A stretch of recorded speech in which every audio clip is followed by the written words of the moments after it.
Hi guys, എൻ്റെ പേര് Jude എന്നാണ്.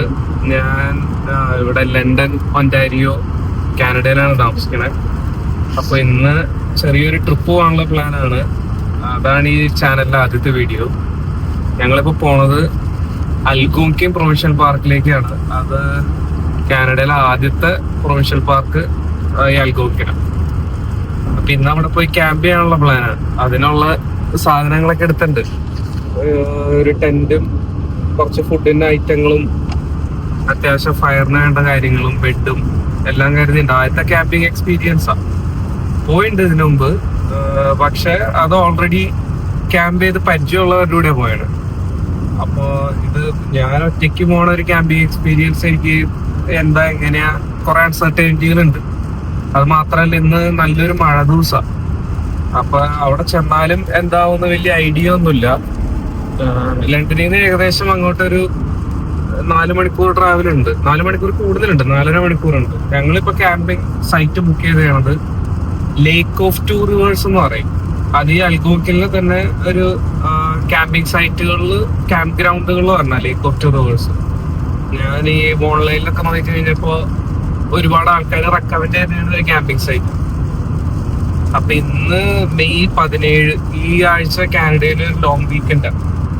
അപ്പൊ ഞങ്ങൾ ഇന്ന് അവിടെ പോയി ക്യാമ്പ് ചെയ്ത് എങ്ങനെയുണ്ട് നോക്കാന്ന് വിചാരിച്ചു. ഞാൻ പറഞ്ഞ പോലെ കുറെ അൺസർട്ടനിറ്റികൾ ഉണ്ട്. ഇനിയിപ്പോ എന്താണെന്നുള്ള അവിടെ ചെന്നിട്ട് നോക്കാം.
ഇനിയിപ്പോ അൽഗോംകിനെ തന്നെ ഏകദേശം 1 മണിക്കൂറുള്ളൂ. മഴ ഇപ്പോഴാണ് കുറഞ്ഞത്. ഇങ്ങോട്ടൊന്നും മഴ പെയ്തിട്ടേ ഇല്ല. നമ്മൾ ഇതിനു മുമ്പ് ട്രാവൽ ചെയ്ത സ്ഥലത്തൊന്നും കാണാൻ പോലും വയ്യായിരുന്നു. എന്താ റോട്ടിൽ അത്ര മഴയായിരുന്നു. പക്ഷെ ഇപ്പോ ഞാൻ ആദ്യമായിട്ട് ഈ സൗത്ത് സെൻട്രൽ ഭാഗത്തേക്കൊക്കെ വരണം. ഒൻറ്റാരിയോടെ ഈ ലണ്ടനിൽ നിന്ന് ഇത്രയും ട്രാവൽ ചെയ്യണത് ആദ്യമായിട്ടാണ്. ഇവിടെ നേച്ചറും ഒരു നമ്മുടെ ഒരു ഏരിയ വെച്ച് നോക്കുമ്പോൾ ഭയങ്കര ബ്യൂട്ടിഫുൾ, കാണാനും ഭയങ്കര ഭംഗി. ഗ്രീനാണ്, കാണാൻ nice.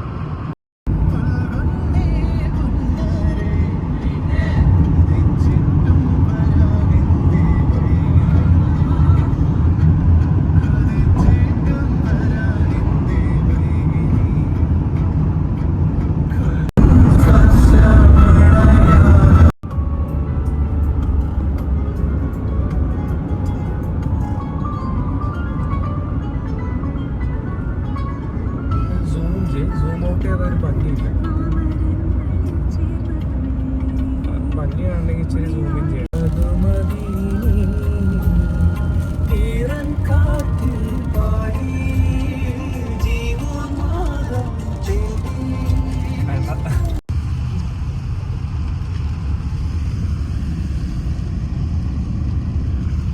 What to do and where to go and how to find. ഉത്തരവില്ലാത്ത ചോദ്യങ്ങളാണ് ഗൈസ്. ലേക്ക് ഓഫ് ടു റിവേഴ്സിലെത്തി. പക്ഷെ എവിടെയാണ് ചെല്ലേണ്ടതെന്നും റിപ്പോർട്ട് ചെയ്യേണ്ടതെന്നും നമ്മുടെ ക്യാമ്പിംഗ് സൈറ്റിലേക്ക് എങ്ങനെയാ പോണതെന്ന് ഒരു ഐഡിയ ഇല്ല. അപ്പോൾ ഇനിയിപ്പോ ഒന്ന് കറങ്ങി നോക്കേണ്ടി വരും എങ്ങനെയാ പരിപാടി എന്ന് അറിയാനായിട്ട്. ഇതാണ് ക്യാമ്പിംഗ് ഏരിയ. അപ്പോൾ ക്യാമ്പിംഗ് ഏരിയകളിൽ ഒരുപാട് ആൾക്കാർ വന്ന് ഉണ്ട്. പക്ഷെ നമ്മുടെ സ്പോട്ട് അന്വേഷിച്ചാ ഇപ്പൊ പോയിക്കൊണ്ടിരിക്കുന്നത്. നമ്മുടെ നമ്പർ 129. കുറച്ചു നേരമായി ഇതിന്റെ അകത്തെ കൂടെ കറങ്ങണം. അവസാനം ഒരു വൈറ്റ് ആളോട് ചോദിച്ച് അവര് ഏകദേശം പറഞ്ഞു തന്ന റൂട്ട് അനുസരിച്ചാണ് ഇപ്പൊ പോണത്. ഈ എല്ലാവരുടെയിലും കുറച്ച് സെറ്റപ്പ് ഉണ്ട്. നമ്മുടെ കയ്യിൽ മാത്രമാണ് ചെറിയൊരു ടെന്റ് മാത്രമായിട്ട് പോണുള്ളൂ. പക്ഷെ കാണാനൊക്കെ നല്ല ഭംഗിയുള്ള ഒരു സ്ഥലം. ഒരുപാട് സമയമില്ല. ക്യാമ്പ് ചെയ്യാനുള്ള പരിപാടികൾ ഇമ്മീഡിയറ്റ് ആയിട്ട് പോകണം. ടെന്റ് അടിച്ച് തുടങ്ങി കഴിഞ്ഞാൽ പകുതി പരിപാടി കഴിഞ്ഞു. ബാക്കിയെല്ലാം പിന്നെ ടെന്റിന്റെ അകത്ത് കയറ്റലാണ്. അത് മഴ തുടങ്ങുന്നതിന് മുമ്പ് ടെന്റ് അടിക്കുന്നു.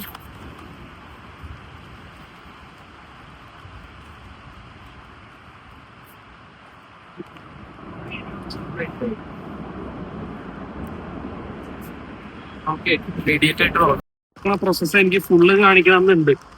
പക്ഷെ ഇപ്പോ അതിനുള്ളൊരു സാഹചര്യം ഇല്ല. വേറൊരു ദിവസം ഒരു വീഡിയോ ഈ ടെന്റ് ഉണ്ടാക്കുന്നത് എങ്ങനെയാണ് എക്സ്പ്ലെയിൻ ചെയ്ത് ചെയ്യാന്നാണ് ഞാൻ വിചാരിക്കാം.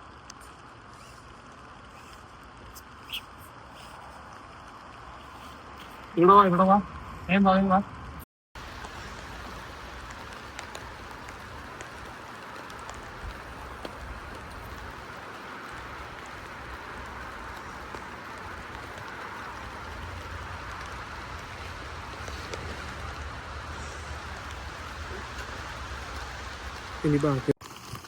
എങ്ങനെയൊക്കെയോ ടെന്റ് അടിച്ച് ഒപ്പിച്ചു എന്നുള്ളതാണ് സത്യം. പക്ഷെ ടെന്റ് സെറ്റായി. നമ്മളകത്ത് ജസ്റ്റ്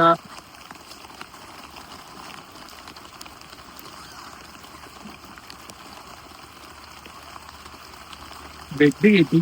നല്ല മഴയുള്ള ദിവസാ. പക്ഷെ ഇവിടെയൊക്കെ ആൾക്കാരുണ്ട് ഇഷ്ടം പോലെ. അത് നോക്ക്, അയ്യോ സീൻ. പുറകെ അന്ന്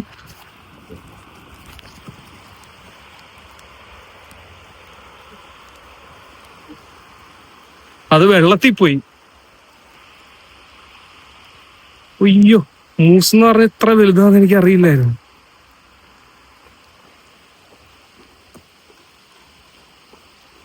വിഷയം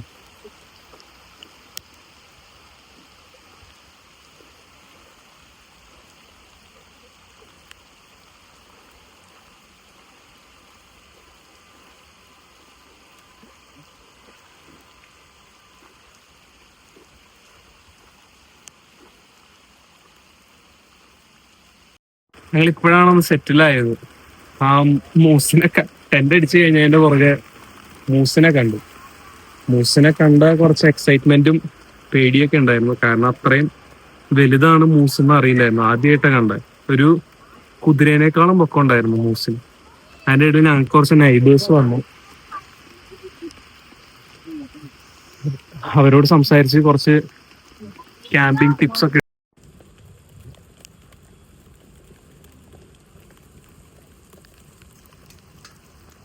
ഇപ്പോഴാണ് മഴയൊന്ന് കുറഞ്ഞത്. അപ്പൊ ഞങ്ങൾ കുറച്ച് തീ ഇട്ടു. ഇവിടെ അൽഗോട്ടിൽ ഇത്രയും ക്യാമ്പ് സൈറ്റ് മാത്രമല്ല, വേറെ കുറെ സ്പേസ് ഉണ്ട് കാണാൻ. ഈ അടുത്ത് തന്നെ ഒരു ബീച്ച് ഉണ്ട് ഈ ക്യാമ്പ് ഗ്രൗണ്ടിന്റെ ഉള്ളിൽ തന്നെ. ഞങ്ങൾ വിചാരിച്ച ആ ബീച്ചൊക്കെ നാളെ പോയി കാണാന്ന് വിചാരിച്ചു. ഇന്നിനിപ്പോ സമയമില്ല. ഇന്നിപ്പോ കുറച്ച് ചിക്കൻ ഗ്രില്ല് ചെയ്ത് കഴിച്ച് ഈ ഫയറൊക്കെ കഴിയുമ്പോൾ അങ്ങനെ കിടക്കാന്നുള്ള പ്ലാനില്ല.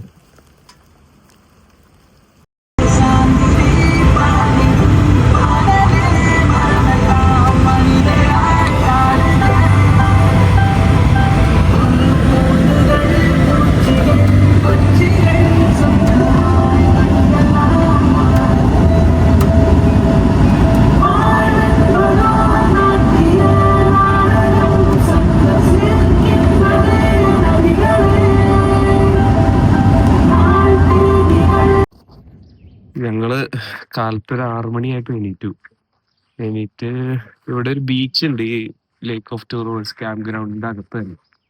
ആ ബീച്ചിൽ വരെ വന്നു. ഇപ്പോ കയാക്കിംഗ് പരിപാടികളൊന്നും തുടങ്ങിയിട്ടില്ല. പക്ഷെ എനിക്ക് തോന്നുന്നു ഇവിടെ കൗണ്ടറിൽ കാശ് കൊടുത്തു കഴിഞ്ഞാൽ നമുക്ക് കയാക്കുകൾ റെന്റ് ചെയ്യാം. കയാക്കിംഗ് ഒരു രസമായിരിക്കും. സ്ഥലം കാണും.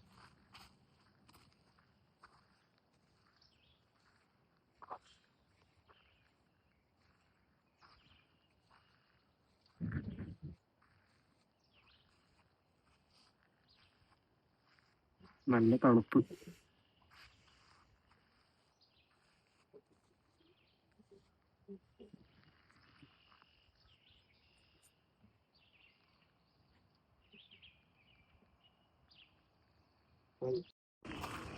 ഈ അൽഗോക്കിൻ്റെ അകത്ത് തന്നെ ഇങ്ങനെ കുറേ ട്രയലുകളുണ്ട്.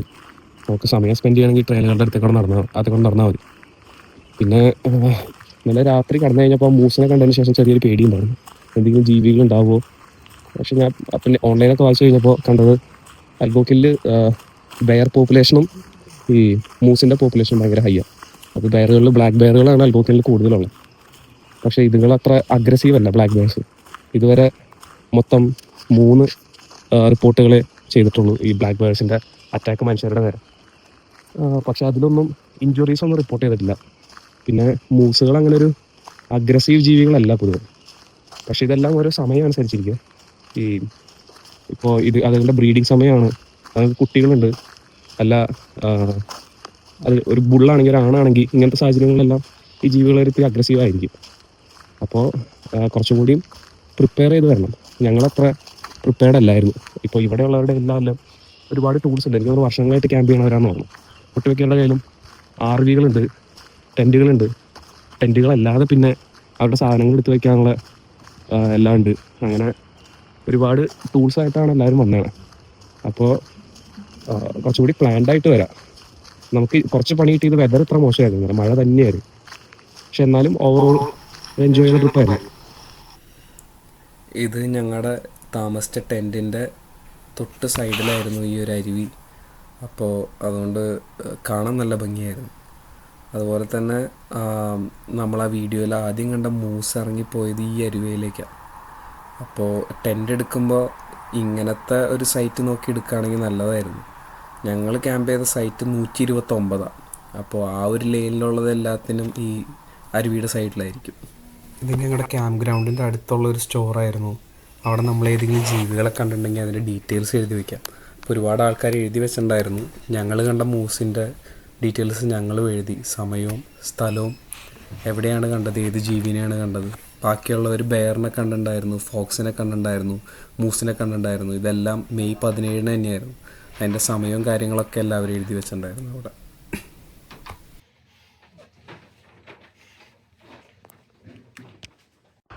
റെഡിയാണോ? നമ്മളെല്ലാം പാക്ക് ചെയ്തു, എല്ലാ പരിപാടിയും കഴിഞ്ഞു. എല്ലാ സാധനങ്ങളും വണ്ടി കയറ്റി, ടെൻ്റെല്ലാം അഴിച്ചു. ഇവിടെ ചെക്ക് ഇൻ 2 മണിക്ക്, അടുത്ത ദിവസം ഉച്ചയ്ക്ക് 2 മണി വരെ. ഇപ്പം ഏകദേശം 1 മണിയായി. അപ്പം ഞങ്ങൾ ഇവിടെ നിന്ന് കുറച്ച് നേരത്തെ ഇറങ്ങാമെന്ന് വിചാരിച്ചു. അങ്ങനെ അൽഗോക്കിങ്ങിലെ പരിപാടികളെല്ലാം കഴിഞ്ഞു. ഇതിൻ്റെ ഫസ്റ്റ് വ്ളോഗിങ്ങും ആദ്യത്തെ ക്യാമ്പിങ് എക്സ്പീരിയൻസാണ്. അപ്പൊ കുറെ കാര്യങ്ങൾ ഇടയിൽ മിസ്സായി. എനിക്ക് ടെന്റ് എങ്ങനെ സെറ്റ് ചെയ്യണം എന്നുള്ളത് കാണിക്കണമെന്നുണ്ടായിരുന്നു, ടെന്റ് ബിൽഡ് ചെയ്യണ പ്രോസസ്സ് എങ്ങനെയാണെന്ന് കാണിക്കണമെന്നുണ്ടായിരുന്നു. പക്ഷെ അത് വെതറിന്റെയും ഇതിന്റെയൊക്കെ ഒരു എക്സ്പീരിയൻസ് കുറവ് കാരണം കറക്റ്റായിട്ട് നടന്നില്ല. പക്ഷെ അത് വേറൊരു വീഡിയോയില് ടെന്റ് എങ്ങനെ സെറ്റ് ചെയ്യാമെന്നുള്ളതിന്റെ കറക്റ്റ് ഒരു എക്സ്പ്ലനേഷൻ വീഡിയോ ചെയ്യേണ്ടതായിരിക്കും. ഞങ്ങളുടെ ട്രിപ്പൊക്കെ കഴിഞ്ഞ് ഇറങ്ങി. നല്ലൊരു ട്രിപ്പായിരുന്നു. ഞാൻ വീഡിയോ നേരത്തെ പറഞ്ഞായിരുന്നില്ലേ, ടൂൾസ് ഇല്ലാത്തതിന്റെ കുറച്ച് പ്രശ്നങ്ങളും കാര്യങ്ങളൊക്കെ ഉണ്ടായിരുന്നു. അപ്പോൾ ഞങ്ങളുടെ നെയ്ബർ ഒരാളുടെ അടുത്ത് സംസാരിച്ചപ്പോൾ പുള്ളി ചെറുപ്പം തൊട്ട് ക്യാമ്പ് ചെയ്യണ ആളാണ്. പുള്ളി RV എല്ലാ കാര്യങ്ങളും ഉണ്ടാവുന്നത്. പുള്ളി എൻ്റെ അടുത്ത് പറഞ്ഞത് പുള്ളിയുടെ ഒരു നല്ലൊരു പ്രായമ്പോഴേ പുള്ളി ടെന്റിൽ ക്യാമ്പ് ചെയ്തുകൊണ്ടിരുന്നത് ഞങ്ങളെ പോലെ. പക്ഷെ കുറച്ചും കൂടി പ്രിപ്പയർഡ് ആയിട്ട് വരണം. ഫ്ലോറിൽ ഒരു മാറ്റ് സെറ്റ് ചെയ്യണം, മുകളിൽ ഒരു മാറ്റ് സെറ്റ് ചെയ്യണം. കാരണം നമുക്ക് വെതറിന്റെ പ്രശ്നങ്ങൾ വന്നു കഴിഞ്ഞാൽ ഇതെല്ലാം ആവശ്യമായിട്ട് വരും എന്നുള്ള കാര്യം പറഞ്ഞു. പിന്നെ പുള്ളിയുടെ കയ്യിൽ നിന്ന് കിട്ടിയൊരു ഇൻഫർമേഷൻ ആണ് ഇത് കാനഡയുടെ ക്യാമ്പിംഗ് എന്നുള്ളത് കാനഡയുടെ വലിയൊരു കൾച്ചറിന്റെ ഭാഗമാണെന്നുള്ള പോലെ. അപ്പോ ആള് പറഞ്ഞതും എനിക്ക് തോന്നുന്ന ഒരു കാര്യം, കാനഡയിൽ നമ്മൾ വന്നിട്ടുണ്ടെങ്കിൽ ഇത് വൺസ് ഒരു പ്രാവശ്യമെങ്കിലും എക്സ്പീരിയൻസ് ചെയ്തിരിക്കണം നല്ലതായിരിക്കും. അല്ലെങ്കിൽ നമ്മൾ ഇവിടെ മൊത്തം എക്സ്പ്ലോർ ചെയ്യാതെ തിരിച്ചു പോയണ ഒരു അവസ്ഥയായിരിക്കും. ഇപ്പൊ ഞങ്ങള് ക്യാമ്പ് ചെയ്ത ഗ്രൗണ്ടില് ലേക്ക് ഓഫ് 2 റിവേഴ്സില് 200 സൈറ്റ്, 200 കൂടുതലുണ്ടെങ്കിലുള്ളൂ സൈറ്റുകളുണ്ട്, ക്യാമ്പിംഗ് സൈറ്റുകൾ. അപ്പോൾ ഓരോ സൈറ്റിലും 5-6 പേരെ വെച്ച് ക്യാമ്പ് ചെയ്യണം. അപ്പോൾ നല്ലൊരു ആൾക്കാര് ആ ഗ്രൗണ്ടിൽ തന്നെ ഉണ്ട്. അങ്ങനെ ഈ ചുറ്റുവട്ടത്ത് പല ക്യാമ്പിംഗ് ഗ്രൗണ്ടുകളുണ്ട്. അവിടെ എല്ലാം ഇഷ്ടംപോലെ ആൾക്കാരുണ്ട്.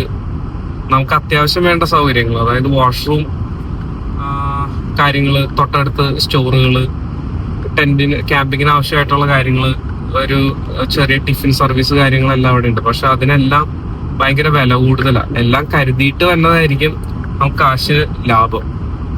പക്ഷെ ഒരു പ്രാവശ്യം പോയാലേ മനസ്സിലാവുള്ളൂ എവിടെയാണ് നമുക്ക് മിസ്റ്റേക്കുകൾ വന്നത്. ഈ തവണ പോയപ്പോ എനിക്ക് ഇതുപോലെ കുറെ കാര്യങ്ങള് ഏറെക്കുറെ മനസ്സിലായി. അപ്പൊ ഇനി അടുത്ത തവണ ഒരു ക്യാമ്പിംഗ് വീഡിയോ ചെയ്യുകയാണെങ്കിൽ അത് ഈ മിസ്റ്റേക്കുകളെല്ലാം തിരുത്തി കുറച്ചും കൂടി ബെറ്റർ ആക്കാനായിരിക്കും നോക്കണത്. പിന്നെ ഒരു ഏറ്റവും സന്തോഷമായ ഒരു കാര്യം എന്ന് വെച്ചാൽ, എന്നോട് ഞാൻ പറയില്ല, എന്റെ നെയ്ബർ ഒരു ആളുണ്ടായിരുന്നു, ചെറുപ്പം തൊട്ട് ക്യാമ്പ് ചെയ്യണം. പുള്ളിയുടെ വൈഫ് പുള്ളിയുടെ കൂടെ വർഷങ്ങളായിട്ട് ക്യാമ്പ് ചെയ്യണ ആളാണ്. പക്ഷെ ഇതുവരെ പുള്ളിക്കാരിക്ക് മൂസിനെ കാണാനുള്ള ഭാഗ്യം കിട്ടിയിട്ടില്ല എന്ന് പറഞ്ഞു. അപ്പൊ നമുക്ക് അതിനുള്ള ഭാഗ്യം ആദ്യത്തെ ക്യാമ്പിംഗ് ട്രിപ്പിൽ തന്നെ കിട്ടി. ആ ഒരു സന്തോഷത്തിന് ഞാൻ ഒരു ഓർമ്മയ്ക്കായിട്ട് ഒരു മൂസിന്റെ ഒരു കീ ചെയിൻ വാങ്ങി. പിന്നെ മൊത്തത്തിൽ നല്ലൊരു ട്രിപ്പായിരുന്നു. നമുക്ക് വന്ന ക്യാമ്പിങ്ങിൽ വന്ന പ്രശ്നങ്ങൾ എന്തൊക്കെയാന്ന് മനസ്സിലായി. അതുപോലെ തന്നെ ഇനി ഇതെങ്ങനെ ബെറ്റർ ആക്കാന്നുള്ളൊരു ഐഡിയ കിട്ടി. എന്തായാലും ഒരു ക്യാമ്പിംഗ് അല്ല, ഇനിയും ഇത് പോവും. അത്രേ ഉള്ളൂ, നടക്കട്ടെ. ഞങ്ങൾ തിരിച്ച് ലണ്ടനിലെത്തി. ക്യാമ്പിംഗ് കാരണം എൻ്റെ സൗണ്ടൊക്കെ കുറച്ച് പോയി, മഴയായിരുന്നു ഫുള്ള്. അപ്പോൾ ഞാൻ ഈ വീഡിയോ ഫിനിഷ് ചെയ്യുന്നതിന് മുമ്പ് കുറച്ച് കാര്യങ്ങളൊന്ന് പറയാമെന്ന് വിചാരിച്ചു. ക്യാമ്പ് ചെയ്യുമ്പോൾ എനിക്ക് വന്ന മിസ്റ്റേക്കുകളിൽ നിന്ന് എനിക്ക് മനസ്സിലായ കുറച്ച് കാര്യങ്ങളാണ്. അപ്പോൾ ഇനി ക്യാമ്പ് ചെയ്യാൻ പോണ ആരെങ്കിലും പ്ലാൻ ഉണ്ടെങ്കിൽ ഇതെല്ലാം ഒന്ന് ചെയ്യണമെന്ന് നല്ലതായിരിക്കും. ഒരു കാര്യം ഞാൻ പറയാനുള്ളത്, ഈ ഒൻറ്റാരിയോയുടെ പ്രൊവിൻഷ്യൽ പാർക്കുകളിലെ ക്യാമ്പിംഗ് സൈറ്റ് ബുക്ക് ചെയ്യാനൊരു വെബ്സൈറ്റ് ഉണ്ട്, ഒൻറ്റാരിയോ പ്രൊവിൻഷ്യൽ പാർക്സ് എന്ന് പറഞ്ഞു. അതിൽ കയറിയാണ് നമ്മൾ ഏത് പാർക്കാണെന്ന് ചൂസ് ചെയ്ത് ആ പാർക്കിൽ ഏത് ക്യാമ്പിംഗ് ഗ്രൗണ്ടാണെന്ന് ചൂസ് ചെയ്യുക. അവിടെ അവൈലബിൾ ആയിട്ടുള്ള ക്യാമ്പിംഗ് സൈറ്റുകൾ കാണാൻ പറ്റും. ആ ക്യാമ്പിംഗ് സൈറ്റിൽ ഒരെണ്ണം ബുക്ക് ചെയ്യുക. ഞാൻ ബുക്ക് ചെയ്ത് അൽഗോൺകിൻ പാർക്കിൽ ലേക്ക് ഓഫ് 2 റിവേഴ്സ് എന്ന് പറഞ്ഞ ഒരു ക്യാമ്പ് സൈറ്റിൽ. ആ ക്യാമ്പ് സൈറ്റിൽ 129 എന്ന് പറഞ്ഞ ഒരു ക്യാമ്പ് സൈറ്റ് ബുക്ക് ചെയ്തത്. അതൊരു ഡെഡ് എൻഡ് ആയിരുന്നു. അതുകൊണ്ടാണ് അന്ന് നമുക്കന്ന് മൂസൊക്കെ നമ്മുടെ അടുത്തേക്ക് വരാൻ ചാൻസ് ഉണ്ടായത്. അപ്പോൾ ആനിമൽസിൽ നിന്ന് കുറച്ച് മാറാനാണെങ്കിൽ ഒരു ഡെഡ് എൻഡ് അല്ലാത്തൊരു സ്പോട്ട് നോക്കി എടുക്കണമായിരിക്കും നല്ലത്. അപ്പോൾ കുറച്ചും കൂടി ആൾക്കാരുള്ളൊരു ഏരിയ കിട്ടും. പിന്നെ ഞാൻ എടുക്കാൻ വിട്ടുപോയതും, പക്ഷെ എല്ലാം എടുക്കാൻ വിട്ടുപോയതല്ല, പക്ഷെ ഇതിനകത്ത് കുറച്ച് കാര്യങ്ങൾ വിട്ടുപോയി. ക്യാമ്പ് ചെയ്യുമ്പോൾ എന്തൊക്കെ ആവശ്യമുണ്ടെന്നുള്ള കുറച്ച് ഡീറ്റെയിൽസ് ആണ്. നല്ലൊരു പുതപ്പ് എന്തായാലും മസ്റ്റായിട്ട് വേണം. നല്ലൊരു ബെഡ്, അത് എയർ ഇൻഫ്ലേറ്റ് ചെയ്യാൻ ബെഡാണെങ്കിൽ നല്ലത്. അത് കുറച്ചും കൂടി ക്യാരി ചെയ്യാൻ ഈസി ആയിരിക്കും. ഈ പുതപ്പ് വേണമെന്നോ ബെഡ് വേണമെന്നോ നിർബന്ധമില്ല. നല്ലൊരു സ്ലീപ്പിംഗ് ബാഗ് വാങ്ങിയാലും മതി. ആ സ്ലീപ്പിംഗ് ബാഗ് ഉണ്ടെങ്കിൽ കാര്യങ്ങൾ കുറച്ചും കൂടി ഈസി ആയിരിക്കും. പിന്നെ പാത്രം, ഡിസ്പോസിബിൾ പാത്രങ്ങളുണ്ടെങ്കിൽ നല്ലതായിരിക്കും. ഫുഡ് കഴിക്കാൻ ഈസി ആയിരിക്കും. പിന്നെ ടിക് സ്പ്രേ എന്ന് പറഞ്ഞാൽ ഇൻസെക്റ്റിനെ റെപ്പല്ലൻ്റ് ആയിട്ടുള്ള ഒരു സ്പ്രേയാണ്. ഇവിടെ കാനഡക്കാർ മാത്രമല്ല, ക്യാമ്പിങ്ങിന് പോകണ എല്ലാവരും അത് യൂസ് ചെയ്യണതാണ്. പിന്നെ ആളുകൾ ബെയർ സ്പ്രേ കൊണ്ടുവരണ ഞാൻ കണ്ടു. അതായത് കരടി വന്നു കഴിഞ്ഞാൽ അതിനെ പ്രിവെൻറ്റ് ചെയ്യാനുള്ള ഒരു സ്പ്രേ അവൈലബിൾ ആണ് കടകളിലെല്ലാം. പിന്നെ ഒരു സോപ്പ് കയ്യിൽ കരുതണം. ഒരു ഫസ്റ്റ് എയ്ഡ് കിറ്റ് കയ്യിൽ കരുതണം, നല്ലതായിരിക്കും. കാരണം ഇഞ്ചുറികൾ വരാൻ ഭയങ്കര ചാൻസ് ഉണ്ട്. നമ്മുടെ കൈയും കാലൊക്കെ മുറിയാൻ ചാൻസ് ഉണ്ട് കാടിൻ്റെ അകത്തല്ലേ. പിന്നെ ഒരു ഫസ്റ്റ് എയ്ഡ് കിറ്റ് ഉണ്ടെങ്കിൽ നല്ലതായിരിക്കും. ആവശ്യത്തിന് വെള്ളം കരുതുക. പിന്നെ നമുക്ക് പാക്ക് ചെയ്ത ഫുഡുകൾ ഉണ്ടെങ്കിൽ നല്ലതായിരിക്കും. ഫുഡ് ഇമ്മീഡിയറ്റ് ആയിട്ട് കഴിക്കാൻ പറ്റുന്ന ഭക്ഷണ സാധനങ്ങൾ ഉണ്ടെങ്കിൽ നല്ലതായിരിക്കും. കുറച്ച് ബ്രെഡോ അങ്ങനെ എന്തെങ്കിലും കാര്യങ്ങൾ. പിന്നെ കുക്ക് ചെയ്യാനുള്ള എക്യുപ്മെൻറ്റ്സ് കൊണ്ടുപോകുന്നത് നല്ലതായിരിക്കും. ഞങ്ങൾ ഒരു പോർട്ടബിൾ ഗ്രില്ല് ചെയ്യാനുള്ള ഒരു സാധനമാണ് കൊണ്ടുപോയത്. അത് ഞാൻ വാൾമാർട്ടിൽ നിന്ന് വാങ്ങിയതാണ്. എനിക്കത് ഓക്കെ ആയിരുന്നു. അതല്ല, ഞങ്ങളുടെ നെയ്ബേഴ്സ് കൊണ്ടുവന്നിരുന്നത് ഒരു കുക്കിംഗ് ഫുൾ സെറ്റപ്പായിട്ടാണ് വന്നത്. കുക്കറും കാര്യങ്ങളെല്ലാം അവരുടെ കയ്യിലുണ്ടായിരുന്നു. അതിനിപ്പോൾ പവർ വേണമെന്നുണ്ടെങ്കിൽ, ഇലക്ട്രിസിറ്റി ആവശ്യമുണ്ടെങ്കിൽ, നമ്മൾ ക്യാമ്പ് ചെയ്യണ സൈറ്റിൻ്റെ തൊട്ടടുത്ത് പവർ കേബിൾസ് കണക്ട് ചെയ്യാൻ സ്ഥലം ഉണ്ടായിരുന്നു ആൽഗോക്കിൽ. അപ്പോൾ അവിടെ നിന്ന് വേണമെങ്കിൽ ഇലക്ട്രിസിറ്റി എടുത്ത് നമുക്ക് നമ്മുടെ ആവശ്യങ്ങൾ എന്തെങ്കിലും നടത്താനുണ്ടെങ്കിൽ നടത്താം. പിന്നെ ഞങ്ങൾ ടെൻറ്റ് മാത്രമായിട്ടാണ് കൊണ്ടുപോയത്. ഒരു കാര്യം എപ്പോഴും ചെയ്യുകയാണെങ്കിൽ നല്ലതായിരിക്കും, ടെൻറ്റിൻ്റെ താഴെ ഒരു മാറ്റ് വിരിക്കാനുണ്ടെങ്കിൽ നല്ലതായിരിക്കും. അപ്പോൾ താഴെ നിന്നുള്ള ഈർപ്പം അടിക്കില്ല. ഈവൻ നമ്മൾ ബെഡിൽ കിടന്നാലും നമ്മുടെ ടെൻറ്റിന് കുറച്ച് ഈർപ്പം അടിക്കും. അത് ഒഴിവാക്കാനായിട്ടൊരു മാറ്റ് ഉണ്ടെങ്കിൽ നല്ലതായിരിക്കും. പിന്നെ ഡ്രസ്സിങ് കുറച്ച് ശ്രദ്ധിക്കണം. നമ്മൾ ആ കാടിനോട് കുറച്ചും കൂടി ചേർന്ന് പോകുന്ന രീതിയിൽ ഡ്രസ്സ് ചെയ്യുന്നതായിരിക്കും നല്ലത്. അതിപ്പോൾ ഒരു ജാക്കറ്റ് എന്തായാലും മസ്റ്റായിട്ട് കൈ കരുതണം. കാരണം അതൊരു മഴ ദിവസമാണെന്നുണ്ടെങ്കിൽ നമ്മുടെ യൂഷ്വൽ സാധാ ഡ്രസ്സുകളായിട്ട് പോയി കഴിഞ്ഞാൽ അത് വർക്കാവില്ല. പിന്നെ ഒരു പെയർ ഷൂസും ഒരു പെയർ ചെരുപ്പും കരുതണം നല്ലതായിരിക്കും. എൻ്റെ കയ്യിൽ ഒരു വാട്ടർ ഷൂ ഉണ്ടായിരുന്നു.